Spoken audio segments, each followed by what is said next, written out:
Hazel has been doing wonderful in the car. We just met with the trainer, and she's amazing. She's super easy to talk to. We met for an hour extra. We had our initial meet and greet. We are doing service dog training. I know some people are like, well, why do you need a service dog? I'm not really ready to go into that yet because I don't feel emotionally prepared to handle the criticism that I'll get, but I think I'll get a lot of support too. I guess I'm a little sensitive right now. Usually I'm really good. I'm like, whatever, that person doesn't know me, but yeah, I don't know. So everything that she's going to be trained on is going to make her service dog, because it's not like she's just going to be an emotional support animal. She's not just going to kind of be with me and provide me comfort. She's actually going to do tasks, and they don't have to be like a lot of people think like they have to be a blind dog guide or helping you to walk and things like that. But there are so many disabilities that are invisible. So there's medical and there's psychiatric. So, and there's a lot of medical things that you can't see. A lot of psychiatric things that, yeah, you could, have some issues psychiatric, but then there's ones that are disabling, and you're disabled and you're considered eligible for a service dog. So she is now considered a service dog in training.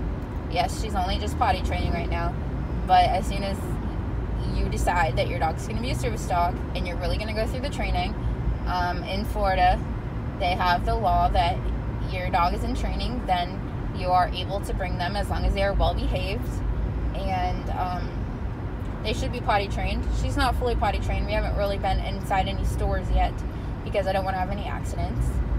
So the trainer gave us a list of different things that we I need to expose her to so that she doesn't get afraid of things. Although later on she could go through a fear period, but it's best to expose her early. Some of those things could be super simple, like gravel or sand and stuff like that, but it could also be introducing her to kids, the elderly, just everything that you could think of that a dog wouldn't be scared of those. Well, a dog could be scared of kids, but she was raised with kids. So yes, we're driving, but I'm not looking at my phone. A lot of people freak out about that. I'm just holding it and I'm fully paying attention to driving. I'm on this one lane highway for like 18 miles, so yeah. She lives out in the country, which is really nice. Her dogs get a run around. She has some cows and chickens.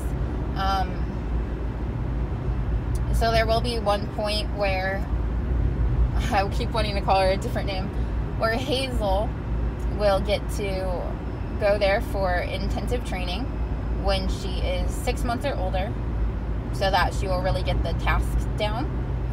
And it's supposed to be a 6-week training, but it's able to be broken up.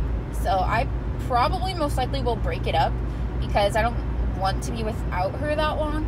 And also, she gave me a really good idea that I could go on a trip or, do overnight things that I hadn't been able to do since having her. And I was like, that's a really good idea. So I'll probably figure out when that is and have maybe a friend come stay with me. And she said I can always come visit her, which I'm sure I will do. Uh-oh. What's up? What's up, Hazel? Am I talking too loud? Ignoring your beauty sleep?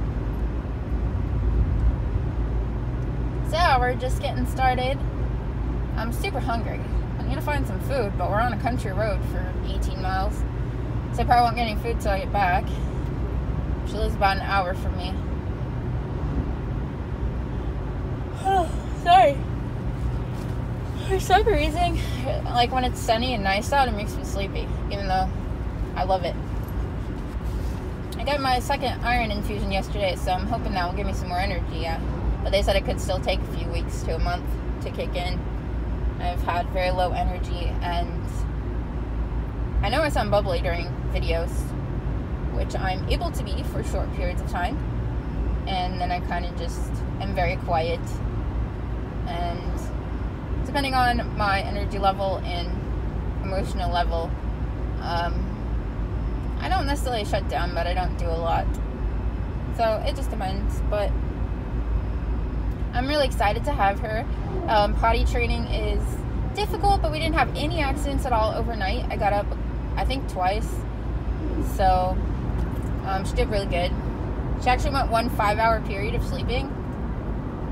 She went out right before, went to sleep, and after 5 hours got up, which is really good, because really she's only supposed to be able to go like 3 hours, but since she's sleeping you can stretch it to 4, but I decided to take a risk and stretch it to 5, because for me it doesn't feel like I've gotten any sleep if it's interrupted.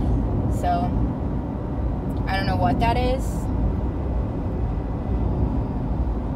As I yawn.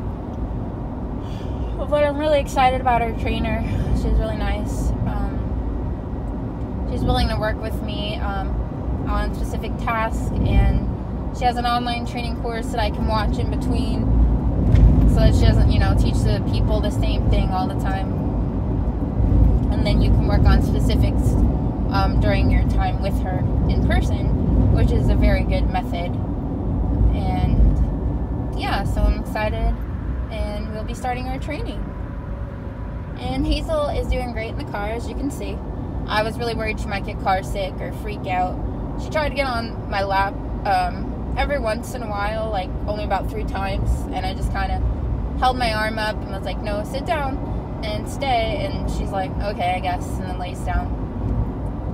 It helps it when she's tired out, but she seems to do pretty good for now. I mean, I know she's still a little puppy, but she said everything about her. You can hold her on her back and she doesn't freak out. She was so funny in the well, let me finish first. She doesn't have any signs of aggression or anything like that, so right now she's the perfect candidate for a service dog.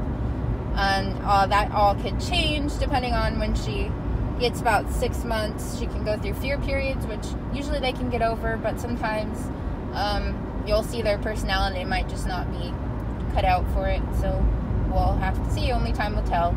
But it was really cute. She hasn't seen herself in a mirror before that I know of. She hasn't with me. And there was a big full-length mirror in the room that we were meeting in, and she just went crazy. Like, not in a bad way. She was barking, but she never barks. She only barks a couple barks at Maya. She's done that just a couple times because she wants Maya to play. And when she saw herself in the reflection, she was like, why is this dog staring at me and not playing with me and coming up to me? And so she started barking and trying to play, and she went up to the mirror and like bopped her nose on the mirror, and it was just so cute. She really wants somebody to play with. My girlfriend, her dogs are older, so they didn't do very well with her. But I mean, it's understandable.